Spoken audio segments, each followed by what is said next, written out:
Bears fans, 3 bombshells just exploded at Hallis Hall, and I guarantee you're not ready for this. A veteran All-Pro might miss the crucial start of the season, while Ben Johnson is publicly challenging our most promising rookies. And when you hear what happened during the year's most important practices, you'll understand why this season has already begun. Be warned, this defines our future right now. Bears fans, we're starting with the story that has all of Hallis Hall divided, and I'm going to explain why Luther Burden's situation is far more important than you might think. First, let me give you the full context. Luther Burden, our second-round pick, had been out of practices with a hamstring injury. And you know how frustrating that is for a rookie who needs every possible rep to adapt to the NFL.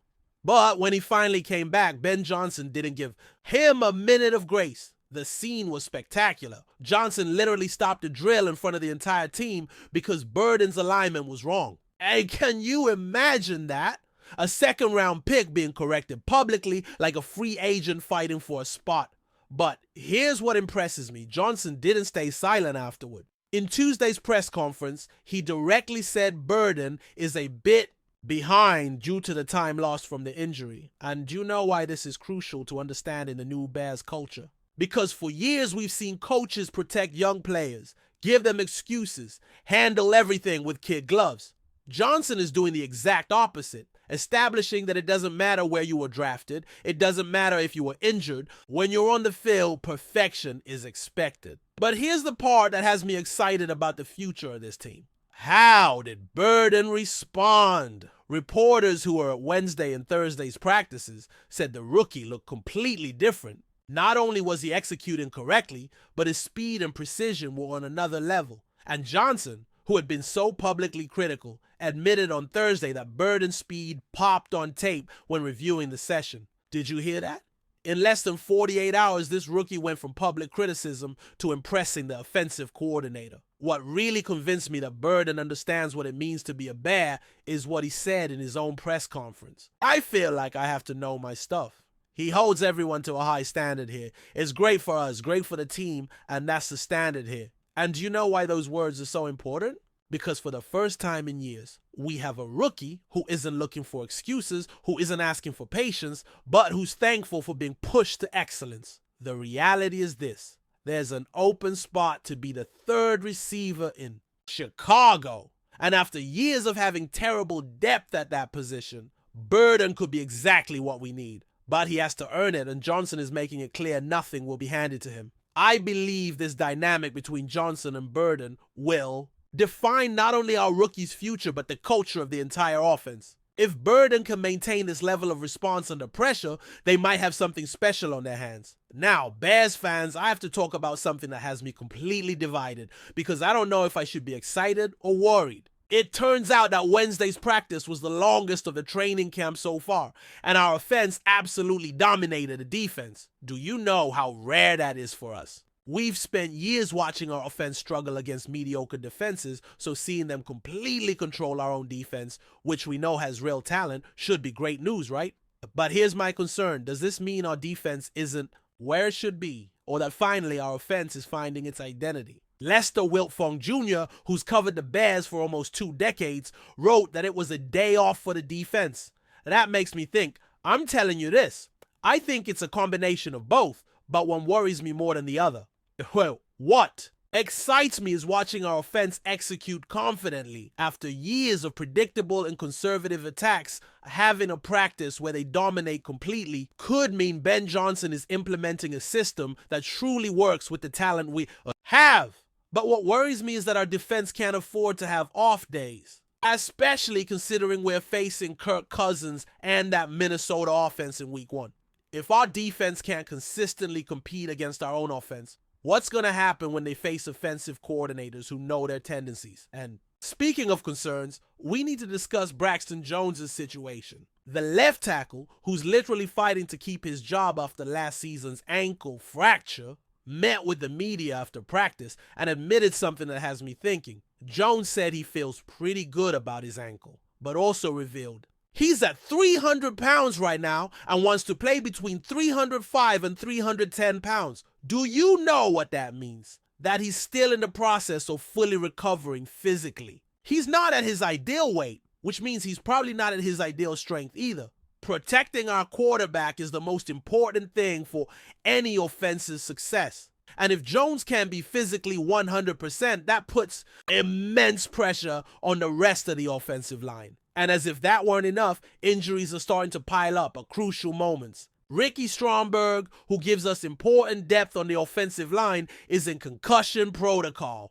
Jonah Jackson, our starting right guard, remains day-to-day with a leg injury. And Scott Daly, our long snapper, was carted off the field by medical staff. And do you know what happens when you start losing depth before the regular season even begins? You have to ask players who aren't completely prepared to take on larger roles than they should. I believe this practice, where the offense dominated, is a good long-term sign, but it's also a wake-up call for the defense that they can't relax for a moment during this training camp. And here comes the news that's really keeping me up at night.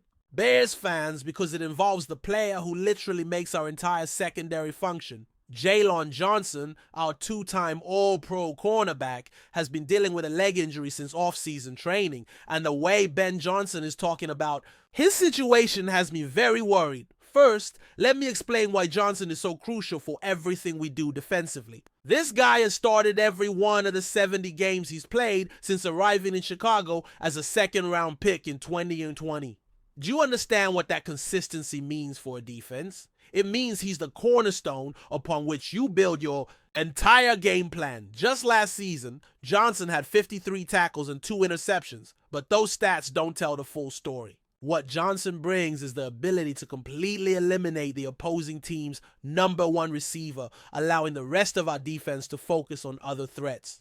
But here's what worries me about his current injury. Ben Johnson said, "I think there's a scenario where he'll be ready for week 1. That's really the target date." But did you hear what came next? With those types of injuries he has, you never know. You never know. It's still early in that process.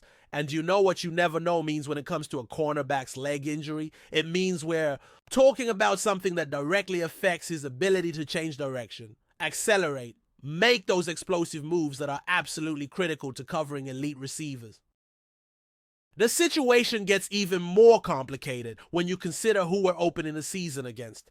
Minnesota has Justin Jefferson, one of the best receivers in the entire NFL. And do you think Kirk Cousins won't immediately attack any weakness he sees in our secondary? If Johnson can't play, or if he's not 100%, we're talking about putting rookies or players with limited experience against one of the most dangerous quarterback-receiver duos in the league. That could completely determine the tone of our season from the first game. But here's what gives me a little hope. Ben Johnson also mentioned that Jaylon is attacking that rehab really well. And knowing Johnson's track record, his work ethic, and his commitment to the team, I believe he'll do everything possible to be ready. The problem is that everything possible might not be enough if the injury is more serious than they're admitting publicly. And the reality is we can't afford to have our best cornerback playing less than 100% against teams that will immediately exploit that weakness. This situation with Johnson has me thinking about something bigger. 2, how deep is our secondary really? Do we have the necessary depth to compete if Johnson misses significant time? Because losing a key player for 1 or 2 weeks is one thing, but starting the season not knowing if your best defensive back will be available is something completely different. I'm telling you this, Jaylon Johnson's situation is going to be the determining factor in our expectations for the season. If he's healthy and ready for week 1, we can compete with any team in our division. If he's not, or if he's limited, we're going to have to completely adjust our defensive expectations. Bears fans, after deeply analyzing these 3 stories, I'm telling you this, we're at an absolutely crucial moment in this franchise's recent history. We have a coaching staff clearly not tolerating mediocrity, an offense showing promising signs of life, but also significant uncertainties in key positions that could completely define the success or failure of our season. The question I have for you is this. Do you think Ben Johnson is being too hard on rookies like Burden, or is exactly this kind of pressure and demand what we need to definitively change the culture of this team? And what do you think about Jaylon Johnson's situation? Should we be genuinely concerned about potentially starting the season without our best cornerback, or do you trust the depth we've built can respond at the necessary level, and the offense dominating the defense in practice? Is it a truly positive Sign for our attack or a worrying sign for our defense that should be setting the tone every day? Let me know your answers in the comments, because this community we've built is a family. And in families, we discuss these topics with passion, but with respect. If you believe we finally have the right coaching staff in Chicago, give this video a like. If you think these injuries are going to affect more than we expect, subscribe so you don't miss a single update. Because I guarantee that in the coming weeks, things are going to happen that will completely define our expectations for this season. And you can't miss any of those exclusive news stories you will only find here. Bears fans, thank you for being part of this Navy and Orange family. See you in the next video with more explosive news from Halas Hall.